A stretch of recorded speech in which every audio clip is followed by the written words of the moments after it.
Life Unrehearsed, brought to you by Lianas Senior Transition Support, specialists in downsizing and seniors residences. Good afternoon and welcome to Life Unrehearsed. I'm Corrie, clinical social worker and psychotherapist specializing in grief and loss. I'm here without my partner in crime, Matt Delvecchio, because he's sort of at a golf tournament, so we're going to hear about how that went next week. But no worries, because he will be back in studio with me next week, next Saturday as usual. In the meantime, I have a great show for you today. Coming right up on the first half, we're going to be talking to Elayne Weigensberg. The unimaginable happened. Her son, Shane, lost his life in a motorcycle accident, and that was a little over 3 years ago. She's going to be talking about how risk-taking effects really do affect the entire family and what to do about how to cope with it. And you're going to hear some really incredible initiatives that she's and her family has been involved in. And then on the second half, we're going to talk about a topic that I really have been thinking about for a while.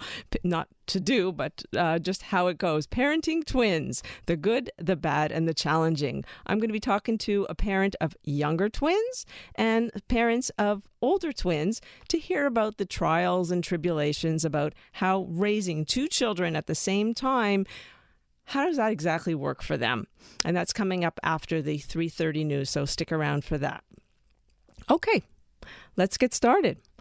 I'd like to introduce Elayne Weigensberg. She's the mom of Shane Weigensberg. He lost his life as a result of a tragic motorcycle accident, albeit devastating.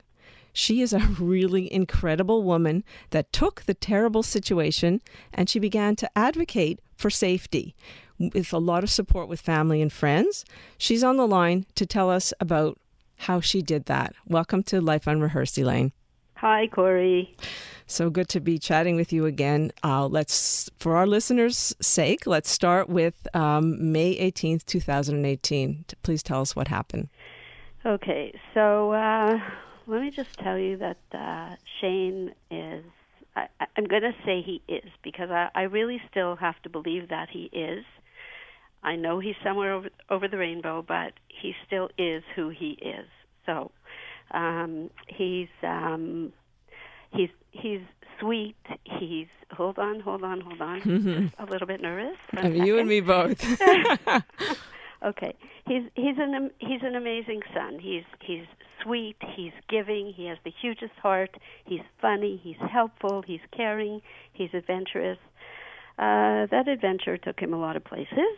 So that night, it was bike night at the OJ, and he was meeting up with a bunch of friends in the West Island, and then they were going to go to the OJ. So he did that, and I did subsequently find on his phone a video from when he was driving from the West Island to the OJ, because he did like to do that too. Anyway, he had bike night at the OJ, and then after that, they decided that they were going to go to St. Anne de Bellevue and a bunch of guys get together. They were going to go to a resto, which they did. By the time they got there, the restaurant stopped serving food. So Shane said, that can't happen. So he called. There was a restaurant across the street. He called. He ordered a bunch of stuff, went and got it, and just threw food across two tables of guys and said, "Here, guys, enjoy." So he was on his bike that night, and then with his buddies. And he called me at 9:56, and he said, "Ma, Dad wants me home for midnight, but I know I'm not going to be home for midnight. Is it okay if I'm home for 1?" And first I thought I should butt out if Dad wanted him home at midnight, but right. I said, "You know what, Shaney, it's okay. I know you're not going to be home anyway." He said, "Okay, thanks, Ma. Bye. Love you. Bye." Anyway, 3 o'clock in the morning. I know the accident happened at 3. We get phone calls at 4 o'clock, 4:02, and it was the lakeshore. We had to get there quick.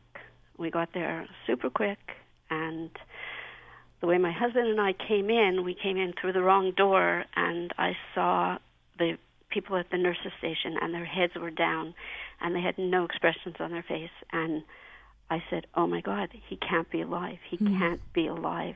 Look at their faces."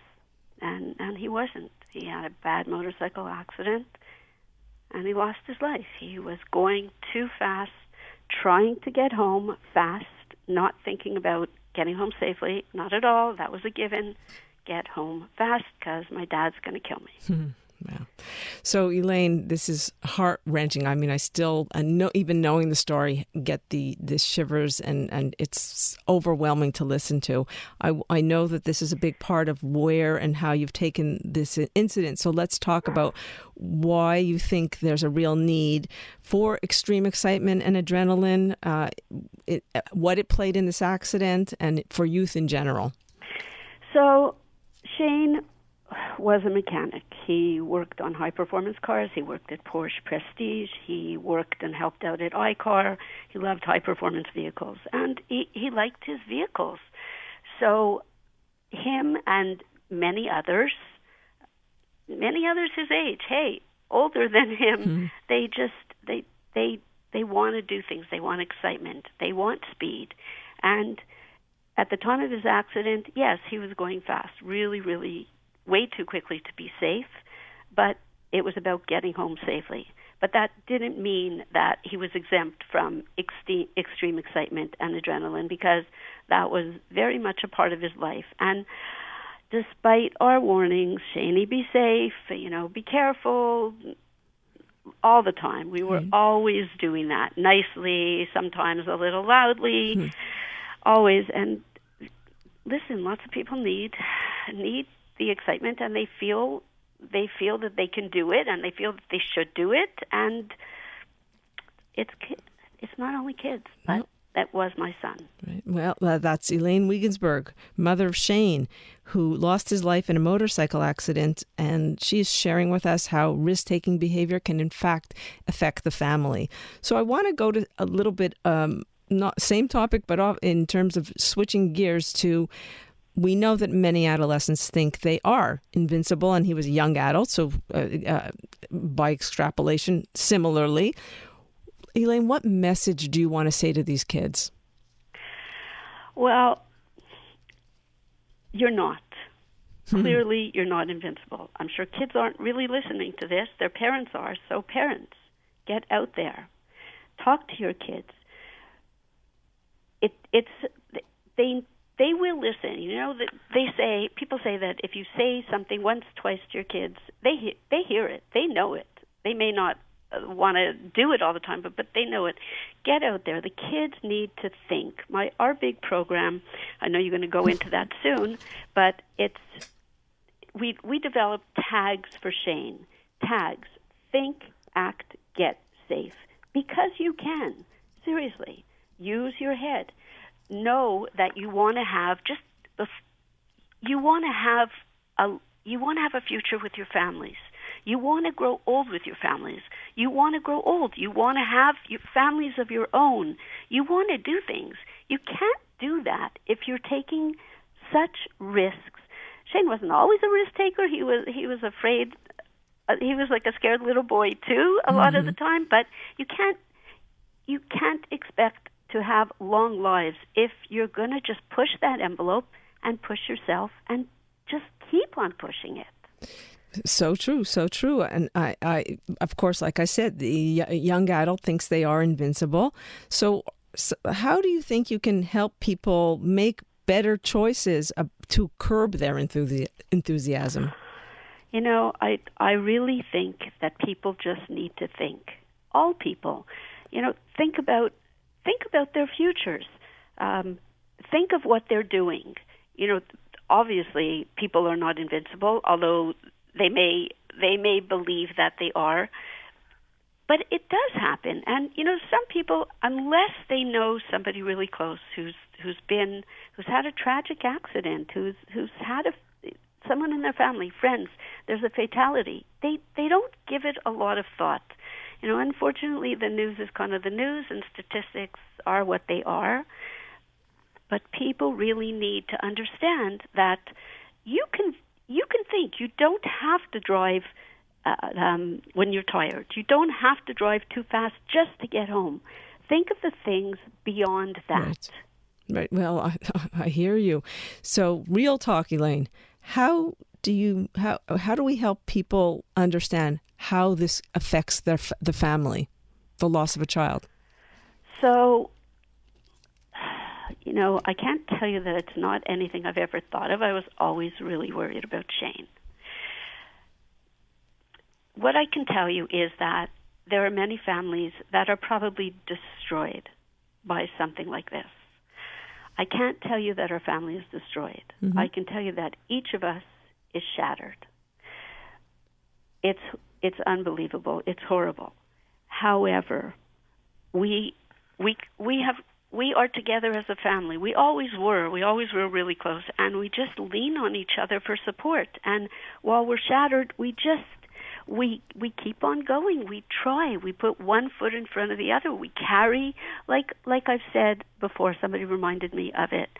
I pull my wagon, and some days my wagon is heavier than and harder to pull than other days, and some days I could pull it, and we try our best, but we're together as a family, and for us, I think that's important. And we have 2 little grandchildren.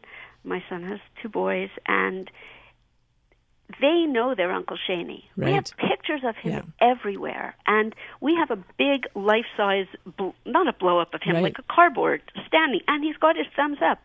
And the kids go and kiss him, and they do thumbs up, just like Uncle Shaney. And and it's positive, and it's happy, and that way we can share Uncle Shaney and the positive things that were about him, and the lessons we all have learned, and sharing him is really good therapy. No question. Yeah, this is what we're going to continue to talk about. We do have to go for a quick traffic update, but we're also, when we come back, going to talk about the message you chose to deliver, even during your son's eulogy. Life Unrehearsed, brought to you by Flora-Lee Senior Residences. Always there for you. Safe, reassuring, and comforting. We call it home. And welcome back to Life Unrehearsed. I'm Corrie Sirota.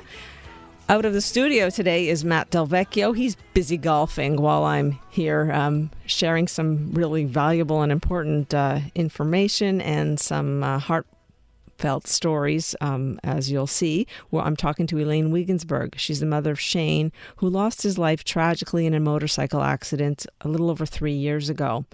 We're actually talking about how risk-taking behavior can affect the family. And Elayne was, I don't know how you did this, Elayne, but she got up at Shane's funeral, and that's where I think a lot of the initiatives started there, right then and there. You were making a statement, and I'd love for you to share that with our listeners. So I did speak at Shane's funeral, and it was the most important thing I probably ever had to do, the hardest, but yet the most important, because I had to let everybody know about Shane, for us, he's our Shaney, and the parts that I didn't know about him, then he was Shane. That was the adventurous part. So what I did, my eulogy was very long. I'm not going to do the whole thing, but I did have a very valid point at the end, and I am going to tell it to you the way it should be. Please do. Said. So I said, okay, guys, here it comes. Here's the grand memo to all the young, invincible people here and everywhere. You can smoke too much weed. You can drink too many beers. You can drive too fast, and then that life wins.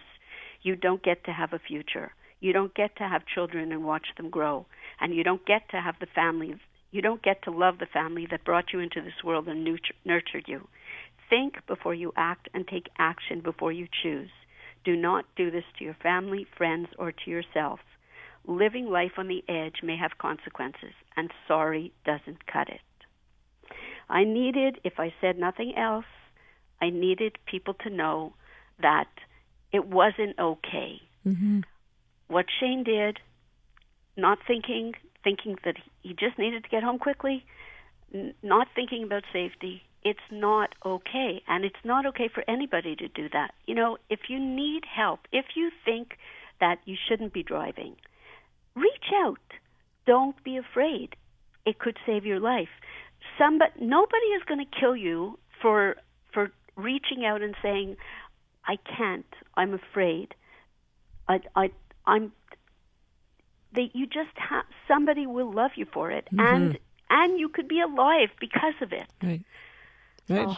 It'll save your life. It could. And I think that message has been so important. And that's the message that you've continued to carry on through a tremendous, really valuable and creative initiative. So let's talk about some of the ways that you've been coping with your son's death and honoring his memory and sending out a message. So let's start with the Shaney Bears. Sure. So Shane, all my kids, I have 3 kids. I still have 3 kids. All my kids had a little bear with a little sweater on it, and Shane's said Shaney. So he always had a Shaney bear since he was young.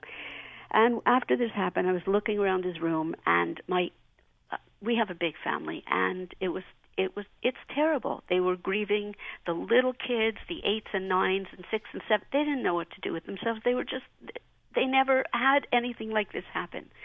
I looked at the Shaney bear and I said, oh my God, if I can get them a Shaney bear so they could hold on to it and cry into it and squeeze it and love it, I just think that would be amazing. So I reached out to the people who had made it the first time. They were able to do it within a couple of days. I had Shaney bears.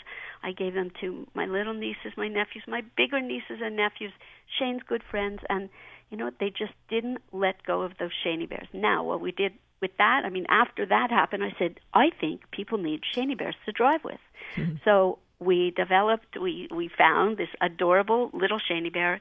He's 6.5 inches. He sits in your cup holder while you're driving. You know why you have him. You look at him. You're not texting and driving. You're not going to go through that yellow light. You're going to look at him, and you're going to know why you have him. So we do a lot of that, and over 2,000 people have mini driving Shaney bears. So that's amazing. We would love for people to have more because it's inspiration. Mm-hmm. It's your inspiration to be safer and think about what you're doing. He's a presence.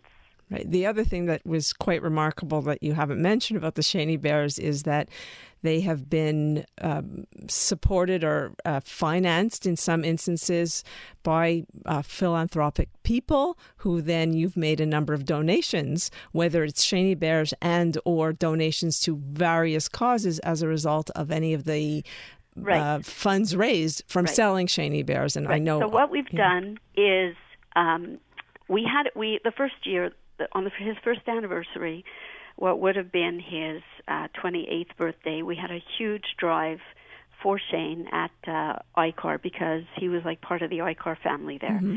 And we raised we had honor laps around the track.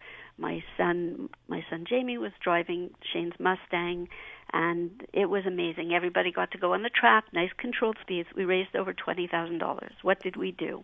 We built a room in Shane's high school, Education Plus. It's called Shane's Space. So we've contributed to building this room, and it's like a decompression kind of zone, like comfy benches and pillows and everything, plants and stuff for kids it's an amazing, just comforting place. We give regularly to Starlight and the Welcome Hall Mission. And, this is a funny one because I'm a McGill grad, and when they call me for a donation, mm-hmm. yes, I give. But this time, I had a conversation with Shane, and he said, Ma, I love using his voice. He says, Ma, you should have pushed me to go to school. I could have been a doctor. Right. He was a mechanic. He wasn't doctor material. He was a doctor for cars. Compassion, yeah. But he was a doctor of cars. So that year I said, could I give to the Faculty of Med? So they said, yes. I said, okay, great. I said, because Shane always said, Ma, I should have been a doctor. Right. So McGill, Red Cross, SPCA, a Tiny Miracle Fund, anywhere Shane, because he had such a big heart, he was so sensitive, anywhere he would think that, okay, Ma, it's cool, that's good, I'm okay with that. Anywhere I think that Shane would have approved, we do it. So this year, it was just Shane's 30th birthday, and we had 40 supersonic Shane-inspired tool bags, which we sold, and we raised about $5,000, and our plan this year is it was supposed to be at the beginning of the pandemic. Shane was a grad of West Island Career Center. Right. And what we're going to be doing is we're going to be giving out Snap-on tool scholarships to deserving students, auto mechanic grads from West Island Career Center. So we've earmarked $5,000 for that, and that's going to be really exciting. So I hope to be at a grad ceremony. I hope to speak, and that should be amazing for, Snap-on Tool scholarships are coveted. Well, it's great. Thank you, Elayne. I could talk to you for much longer, but we do have to go out for a news update. But thank you for the initiatives and that you are doing. A beautiful, beautiful way to honor Shane's memory and to help others. Well, thank you. Listen, Tags for Shane. Go on it, guys. TAGS 4 SHANE.com. tagsforshane.com. Know why you need to be so safe.